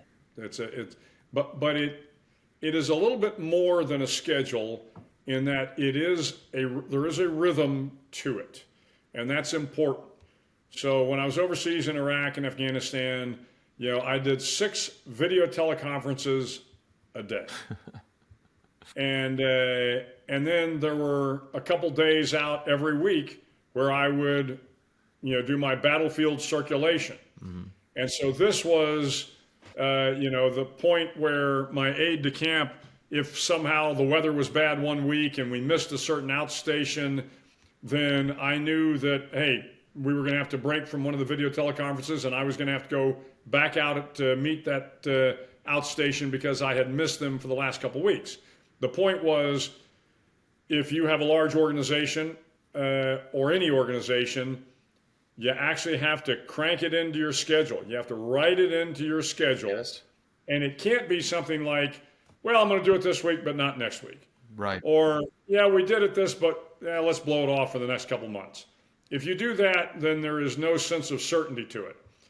If the rank and file know that, hey, you are going to be coming out once a week or once a month or once a quarter, and they're ready for you and they have an opportunity to kind of showcase what they're doing, or you're going to video teleconference with them X number of times a month, these are important events for them to be able to explain to you what they're doing, for you to understand better what they're doing, Yes. and to build these relationships as best you can.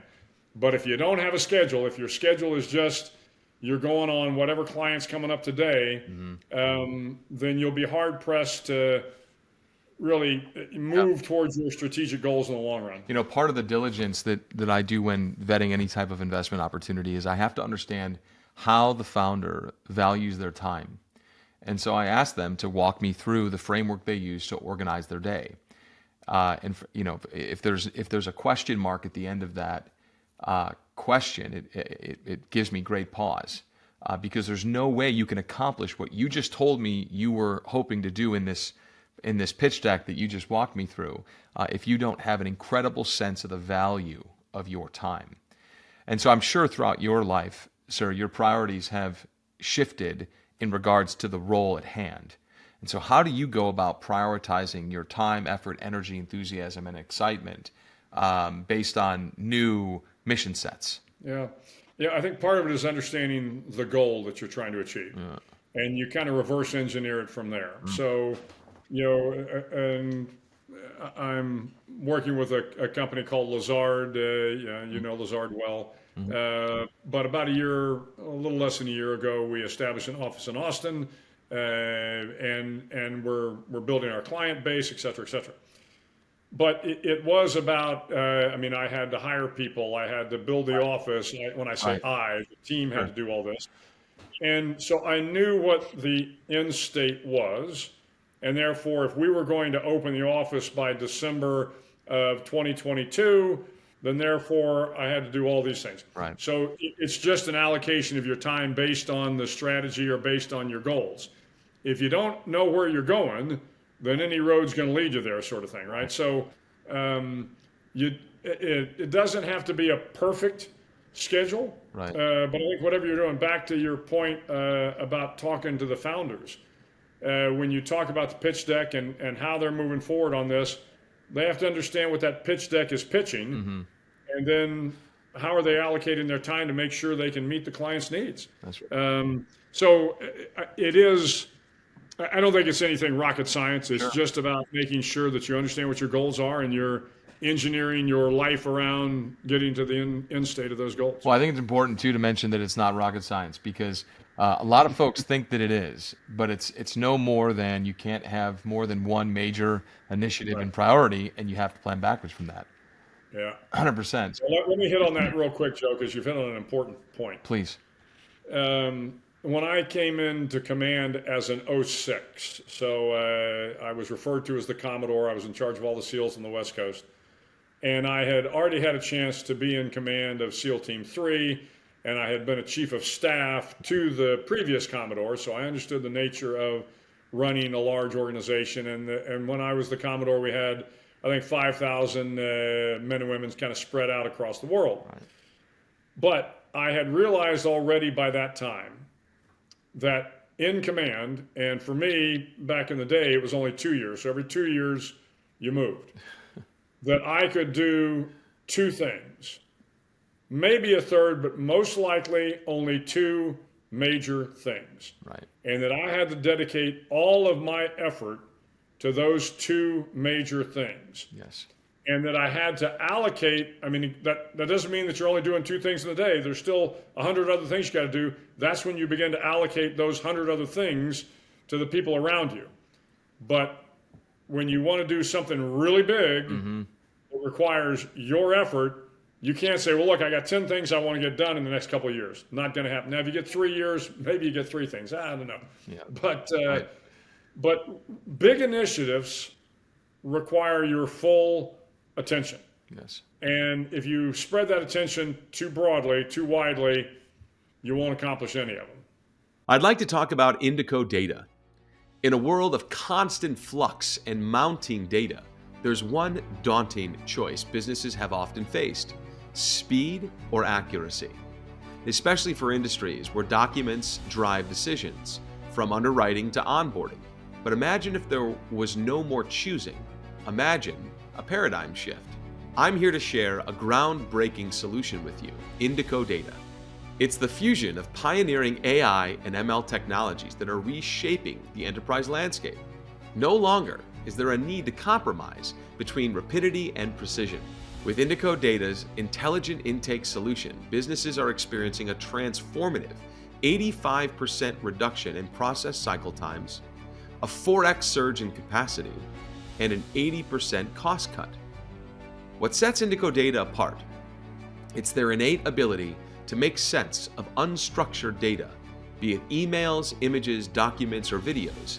It's about amplifying your current software by empowering them to be more adaptive, smarter, and essentially future-ready. The ethos of better intake, better outcomes isn't just a slogan. It's a reality that many are living thanks to the innovative solutions pioneered under the astute guidance of a good friend of mine named Bob Moore. So, for those in search of a smarter, faster, and more efficient data-driven future, head over to indicodata.ai. With Indico Data, you're not just adapting to the future, you're shaping it. Finally, I get to talk about my favorite chapter that's a value that I hold very near and dear to my heart, which is who dares wins. And the value I have is dare greatly. So I kind of tacked it onto your chapter, who dares wins, so dare greatly. Every leader has to exhibit this sense of boldness that you talk about in your text. And people do not hope to follow, and I love this word because it reminds me, of course, of the man in the arena speech, or there, no cold or timid souls. And people do not hope to follow a timid soul. They must embrace this motto, who dares wins. And you talk about it's simple, and every founder and entrepreneur in the world should listen to these three very simple rules. Seek opportunities to take risk. That's the first step of being a founder. Mitigate the risk through planning and prep. That's the second opportunity of a founder. And then learn from your mistakes and get prepared to take on the next problem. And that is the lifetime role of a founder, is to do that again and again and again, because you will certainly fail while daring greatly. Why did this make it to the text, and why do you feel so strongly about the boldness that you see in the leaders who've inspired you, and then of course you also as a leader and those you have led? This clearly is a quality that you've come across. So tell us about that. Why this chapter, and it spoke to me more so than others. I think it is the nature of being a commando. So when I was in high school and then college, I read a lot about World War II commandos in particular. Mm-hmm. And when you think of the great commando raids and the nature of special operations, it is different than conventional operations. And so there is a boldness aspect to it, because the idea is you want to catch the enemy by surprise. Well, if you're going to catch them by surprise, then you're going to come in by gliders, or you're going to come in by mini-sub, or you're going to come in by Klepper canoe, or you're going to do something that they never expected because it was so bold and so audacious that they didn't prepare for it, right? So this is the nature of being a commando, is that you better be prepared to be bold, to dare greatly, and the SAS motto, who dares wins, right? Yes. But I wanted to make sure in that chapter that the leaders understood it's not just about taking risks willy-nilly. Mm-hmm. That does not serve you well at all, because the lives or the finances or the long-term wealth of a family or a company is at risk. You just can't say, well, I'm going to be bold. Well, that's great, and there's going to be risk, but what are you doing to mitigate that risk? Right. And one of the things that I learned from the commando raids that I studied, those that were successful, yes, they were high risk, but in the training and in the preparation, the leaders did everything they could to reduce that risk to a manageable level. And then, because the men that were executing the mission were so highly trained, the manageable level of risk made them successful. Yes. Where the risk was not well managed, where they didn't rehearse, where they didn't plan, they were bold, but in a lot of cases they were cavalier, and that did not serve them well. Yeah. The other part about assuming risk is, to your point, Joe, every once in a while you're going to fail. Yeah.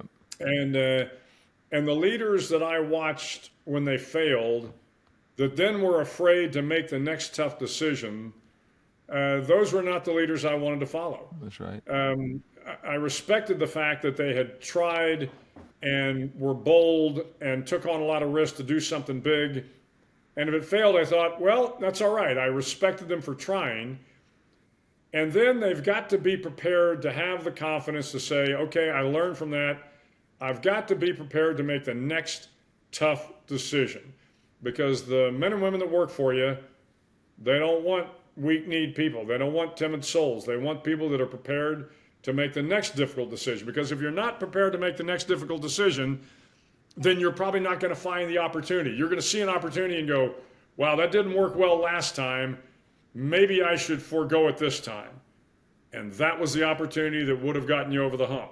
But because you screwed up the first time, you were afraid to take the next step. Now, you don't want to just keep losing and losing and losing. But Right. You're going to make a mistake every once in a while. You're going to fail. Figure out what you did wrong and be prepared to make the next tough decision. So thank you for that. That is by far one of my favorite chapters to read, and I'm gonna print it out and put it in my own little kind of AM reads that I reflect on every single morning. So I appreciate that, sir. So now here's a bunch of questions just to finish off with in the latter part of this conversation. They come from friends, family, favorites, people who admire your work, who admire what you've done in your career, people that are close to me and close to my efforts. And there's some good questions in here, and some of them are also mine that I snuck in there that I want to ask you too. So the first one is from a good friend of mine named Larry. How do military leaders respond up the chain of command when they feel they are being asked to do something against their ethical or moral code? How do leaders communicate this up the chain of command? It's interesting. I get asked that question a lot, and I can honestly say in 37 years, I was never asked to do something that I thought was morally or ethically wrong. There were some things I didn't agree with tactically, Right. but I was never asked to go do something that, again, was against my, morals or ethical foundation. Yeah. And I think that surprises a lot of people. You think, well, I spent a lot of time in combat in Iraq and Afghanistan. You're telling me you were never? No, I really wasn't. But having said that, you're going to come up against those problems in your life at some point in time. Where I have a number of times where I have disagreed with my boss. And again, I think this is one of the strengths of the U.S. military, and certainly the strengths of the leaders that I work for. And I can name them from General Petraeus to General McChrystal to Admiral Mullen. I can go on and on and on. Some great leaders during the last 20 years. Admiral Olson. There were a lot of times I disagreed with a lot of these guys, and I had the opportunity to tell them that I disagreed with them. Sometimes, I would get a little probably overly enthusiastic, but to their credit, they understood my passion. They listened to my disagreement, but once they made the decision, then my job was to salute smartly and move out. That's right. And as long as it wasn't, against my moral, legal, or ethical foundation, then that's the best you can do. That's right. And of course, in the military, you always have the opportunity, when you see something that you think is morally wrong, you resign. Right. But I can honestly say I never ran up against that in my 37 years. Yeah. So what do you think the downfall of most people in leadership positions is? It's probably a number of things, but when you lose the respect of the men and women that work for you, then it's really hard to be a good leader. Yeah. And there are going to be times, I've had times in my career when I have kind of lost the wardroom or lost the goat locker, as we say, where they go, hey, I don't think McRaven's the right guy. Right. And the only thing you can do is, to work hard again, to try to earn their respect back. So it is not irreparable. You can lose the locker room and you gain it back by, again, working hard, sharing the hardships, sharing the dangers, showing them that, hey, if you made a mistake, you're prepared to atone for your sins, so to speak, and get back in their good graces. But if you lose the respect because you did something that was, again, immoral, illegal, or unethical, boy, it's really hard to regain the respect of the men and women that work for you. If you made a mistake, you can generally regain their respect. Yes.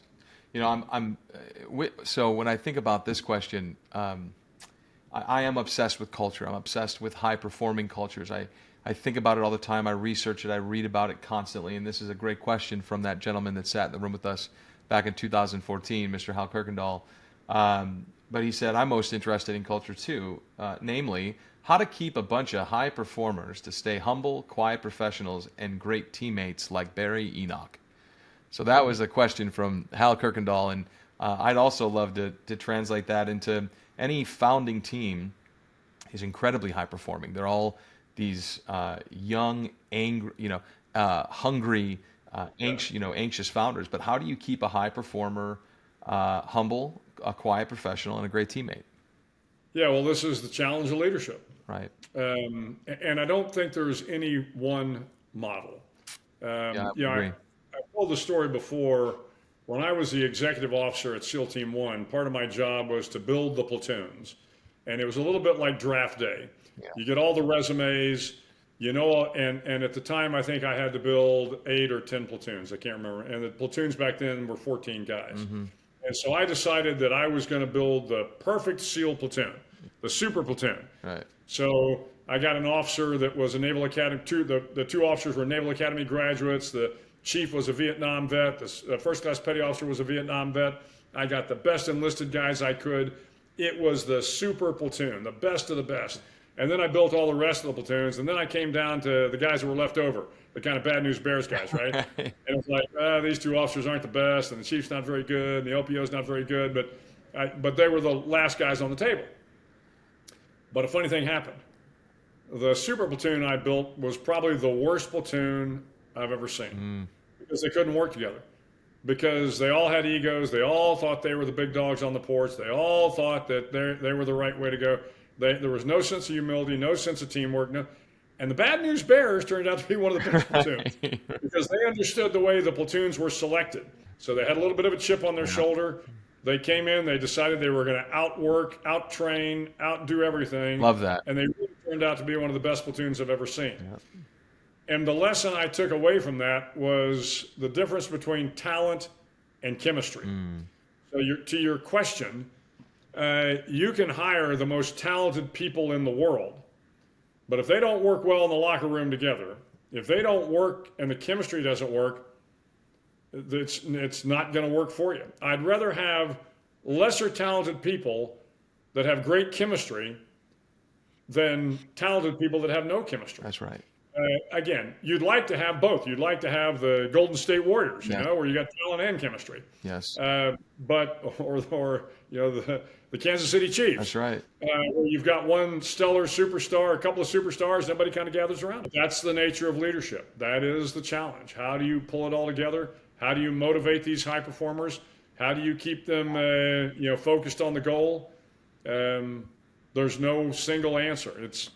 It's all about understanding the fundamentals of leadership and applying them where you need to apply them. I love that answer, talent and chemistry. I'm going to implement that into our principles. So this is a personal question. What role does God play in your life, and what do you pray about most? Yeah, well, I'm a man of faith. And so, I pray about a lot of things. I pray about my family, making sure that my family is taken care of, those that are sick and ill, and those that are deployed overseas. And there's a lot to pray about in the world, and I found it serves me well. Yes, most certainly. Same. People don't decide their fate. They decide their habits, and their habits decide their fate. What habits of yours seem to have brought you to where you are today? Yeah, the habits, I think it is the discipline, and I was more disciplined in the military than I am today. I wish I had some of the framework around me. Sure. But early on when I got into the teams in early 1978, I went through Buds in '77 and got to UDT 11 in '78, and we had a routine, which is every morning. I got up early. You got into the command at 7:15 was officer's call. By 7:30 you're doing PT. You PT'd for an hour and a half. Then you went about your work day. Then in the evening and then I joined a platoon, and then every day the platoon had morning PT. Right, of course, yes. And that morning PT was important because it was about harassing each other. It was about building the team unity. It was about staying physically fit. That's right. And what I learned as time went on was this habit of staying physically fit was really important. And it gets more important as I get older. Yes. And so it is about, getting rest. I found after multiple tours in Iraq and Afghanistan, where I was getting about 4 hours sleep a night, that wasn't working. Right. It's you take the man test, you go, yeah, I only got 4 hours sleep a night. Yeah. Okay, boys and girls, that's not a really good way to take care of yourself or to take care of the people you're working for. I mean, I got to the point where I realized I had to get 6 hours sleep a night, and I worked that into my schedule. I had to PT every day. I had to keep the weight off. I had to eat right. I mean, these are the sort of basic things. And when you failed to do that, you weren't going to be as good a leader. Yeah. So these habits of, and I would offer, make your bed every day. That's right. Yep. The little things that you do that reinforce the discipline is important. When you no longer have that mechanism around you, it's harder. I don't have to wake up and be at officer's call at 7:15 anymore. So that Yep. I've lost a little bit of that discipline. Right. But I still try to work out. I still try to eat well. I still try to rest. I think those are important habits. This is a great question from Bill, a friend of mine. How does this special operations community avoid a decline in morale and recruiting in light of no longer fighting a two-country conflict, but more so this new evolving type of adversary? Yeah, it's really hard. I came in, as I said, in 1978, and everybody in the command, except me and I think one other guy, were Vietnam vets. Right. So the war was over. The reason they had joined the teams, or if that wasn't the main reason, that was what kind of excited them and kept them motivated. It was gone. And there didn't look like there was another war on the horizon. So I come in '78, and we're fighting the Cold War. So there was always this sense that, well, you could go off and save the day at any moment. Right. And that really was this idea that you have to be prepared because you never know when you might get called. So today, the challenge for the commanding officers, the challenge for any leaders in the military is to make sure that you never forget that tomorrow you could be at war. Right. And therefore, you have to train, you have to rehearse, you have to be in good shape, you got to make sure all your equipment's there.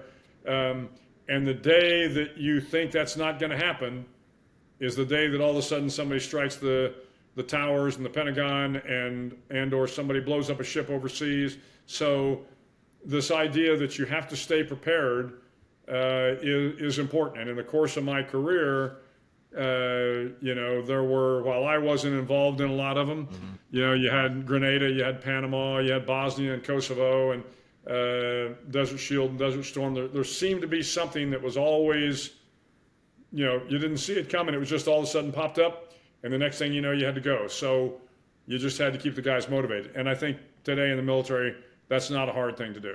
Yeah. It's hard with guys that have been fighting for 20 years. Right. But, yeah. Yeah, here's a good one, too, from my friend Evan. What role does friendship and vulnerability play in the life of a leader? Oh, I think it's absolutely essential. Friendship and relationships are wildly important. I mean, nobody wants to go through life by themselves. I've been married for 45 years. I've got great friends in the military. That sense of friendship it's important for every leader. It's part of your mental health. If you don't have good friends that you can call on, that you can act stupid around when you need to, right, and be yourself, it's going to make being a leader pretty hard. And I'm guessing you've had to lose friends as a result of leadership decisions, right? Absolutely. I don't think enough people talk about that aspect of leadership too. Yeah, I like to think that I don't know that I've lost friends from a leadership position. Sometimes I've lost friends from speaking out too publicly. Right. But from being a leader, I think the decisions I had to make, even those people that didn't agree with my decisions understood that it was my job to make those decisions, and so those friendships were strong enough to withstand that. That's right. Here's a good one from Bill, a friend of mine, Bill. He goes, I'd love to ask him this question. What are the keys to instilling a sense of responsibility and leadership in children? That's a great question, especially as a young dad. Yeah, I think you have to impress upon your children how important it is to be responsible. So, again, interestingly enough, I mean, my father was the fighter pilot, but it was my mother who was probably more the disciplinarian. For sure. And disciplinarian may not be the right word, but it was my mother who made sure, when I was given a job, I remember it was like, if you're going to do a job, you do it well. Take some pride in it. Yeah. And I remember one point in time, she'd asked a friend and I to wash the windows in the house, on the outside of the house. The windows were dirty. And so a buddy of mine, we were in high school, freshmen or sophomores in high school. And so we got out there and frankly did kind of a half-assed job. Yeah. And expected that, because my mother had asked me, she was going to pay us for doing the job. Right. And my mother came out and said, you didn't do a very good job. I said, but Mom, we spent 3 hours working on the window. She goes, I don't care. You didn't do a good job. And until you go back and do it well, I'm not going to pay you. And I was like, but this is my mother. Surely she's going to pay me. Right. And my mother took every opportunity to make sure that I understood when I had a contractual obligation with somebody, whether it was mowing their lawn, because I mowed a lot of lawns. And if you're going to mow a lawn, you mow it right, you edge it right, you pick up the clippings, you want to do a job well, or why should somebody pay you for doing a half-assed job? That's right. And so that sense of responsibility, back to the frog float and back to doing jobs, I think that really kind of started with my mom. And now watching my father was the other thing. My dad, again, my mom was a full-time mom, although she was actually a part-time teacher. But watching my dad, my dad, when he did something, he tried to do it right. And so as a young man watching him, I knew that if Dad took on a job, he was going to do it to the best of his abilities. So I think that, it is for young children, it's watching your parents, but also you have to hold them responsible. Mm-hmm. And they'll learn when you give them a little tough love every once in a while. So one of the last questions is about technology. I would say from when you left SOCOM to present day, it's been nearly a decade, right? Just about a decade. Yep. The technology advancements in the last 10 years are up and to the right, like we've never seen before. The advancements are remarkable. What are some universal principles or ideas that you think the special operations community needs to adopt or emphasize more of things they've already had institutionalized in order to fight the next fight? Yeah, I think our number one principle is people are more important than hardware. And I think that will stand the test of time. There is always new technology out there. When you went from cavalry to motorized, when you went from, black powder to machine guns, when you went from propellers to jets, there's always going to be a new technology out there. Yeah. But at the end of the day, it's the human being behind the technology that's going to decide whether you win the war or not. You go back to when I look at the wars in Iraq and Afghanistan. We had the Al Qaeda in Iraq and the Taliban and the Al Qaeda in Afghanistan outmanned, outgunned, out everything. Right? We had the best military in the world. When the guys went out on a mission, they had a combat air patrol of F-18s or F-15s overhead. They had artillery on call. They had drones overhead. They had night vision goggles. They had every possible advantage they could have. But the Taliban and the Al-Qaeda in Iraq still fought hard. Mm-hmm.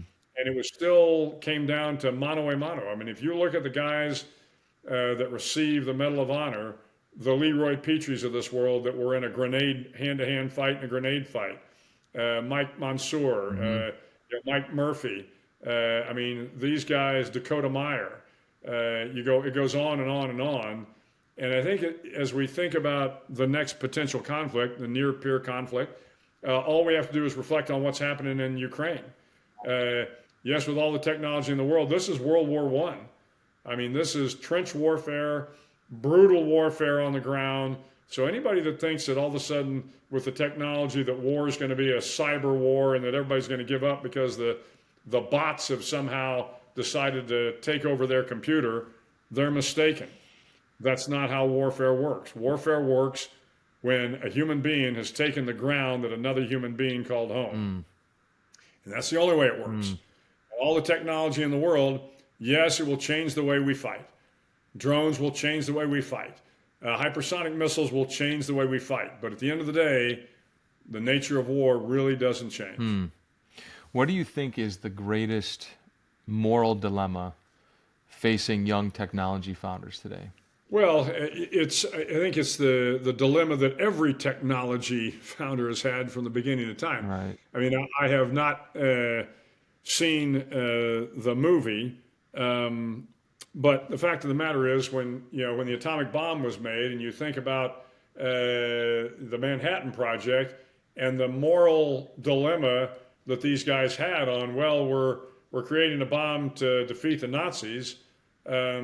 And then, of course, when Germany fell, they're still building the bomb, and now the bomb's going to be dropped on Hiroshima and Nagasaki. Well, this was a huge moral dilemma. So now we have the moral dilemma of AI, and we have the moral dilemma of potentially autonomous elements out there. So every technology has a moral dilemma. It just does. I think what the technologists have to do is figure out what are the rules of the road. So if you're going to build a technology, well, that's fine. And I think we need to continue to build. We need to be on the cutting edge of technology. Alex Karp of Palantir had an article, I think, in the Times or something several months ago, and I can't remember the exact quote, but it was something around the lines of, we can't be afraid of sharp sticks. Right. And I mean, at the end of the day, sharp sticks were necessary for hunting, but sharp sticks could also be used to kill people. Well, you can't run around and be afraid of sharp sticks or sharp stones or whatever the quote was. Sure. So build the best technology we can, but do also, make sure you understand where that technology can go and put the guardrails in place to try to limit it. But it's hard. It's a little bit like, genetics and a lot of the gene editing that's going on. It can be for a whole lot of good things. It can also be for a whole lot of bad things. Yes. The final question is, it's a deep one, so I hate to leave it for last. I should probably do the last question first when energy is high. But can you tell us what you hope to be your legacy? That when people hear your name, what you hope to have inspired in others throughout your life and work? Yeah, I just hope, from a military standpoint, I hope people say, McRaven was a good officer. That's all I'm looking for. If the people that worked for me thought I was a good officer, and by that said, he was a person of integrity, he cared about the troops, he did the missions the best he could, man, I would be happy with that legacy. As a person, I think it's the same thing. I hope people that know me would say, hey, Bill McRaven's a good person. I don't have to be a great person. I don't have to be a great officer. Right. I'm okay with good because life is challenging enough that it's hard to be great. I'd like to be great, but I'll settle for good. That's a great way to cap it off. So, sir, thank you so much for your time. The long conversation is incredibly moving. I'd like to talk about Semper Stronger. Some paths are forged through relentless grit, unwavering dedication, and a touch of destiny. Meet Rebecca Rouse and Joel Del Rosario, two souls whose journeys epitomize these virtues. Rebecca, a force in the weightlifting arena, stands resolutely among the nation's finest. And then there's Joel, a Marine Corps warrior with nearly 2 decades of service, marked by multiple combat deployments and a Purple Heart, awarded for the sacrifices made in the line of duty. Together, their shared spirit of tenacity, honor, and resilience culminated in a vision, Semper Stronger. This isn't just a fitness initiative. It's an institution, forged from valor and ambition. It beckons those with the heart of a champion, offering not just routines, but transformational journeys. Their workouts, whether centered around the finesse of a kettlebell or the might of a barbell, are designed for the dedicated, those who pursue mastery, and with every heartbeat. And a special shout out to our brave first responders and military personnel. Semper Stronger reveres your dedication, crafting a regimen that is every bit as resilient as you are. For those with an insatiable thirst for excellence, where challenges are but milestones on the road to greatness, Semper Stronger should be your anthem. Join their legacy. Immerse yourself in excellence at semperstronger.com and connect with them on social media at Semper Stronger. As we close episode 1 with our Bullfrog, Navy SEAL Admiral William McRaven, one idea that will always stick with me is that everyone's leadership journey matters. I am personally left in awe of the power and of frameworks. I am personally left in awe of the power of frameworks discussed within this conversation around leadership, courage, and humility. This was a great conversation with an extraordinary warrior who walks softly but carries a big stick. McRaven's legacy serves as a beacon for all who dare to lead and inspire.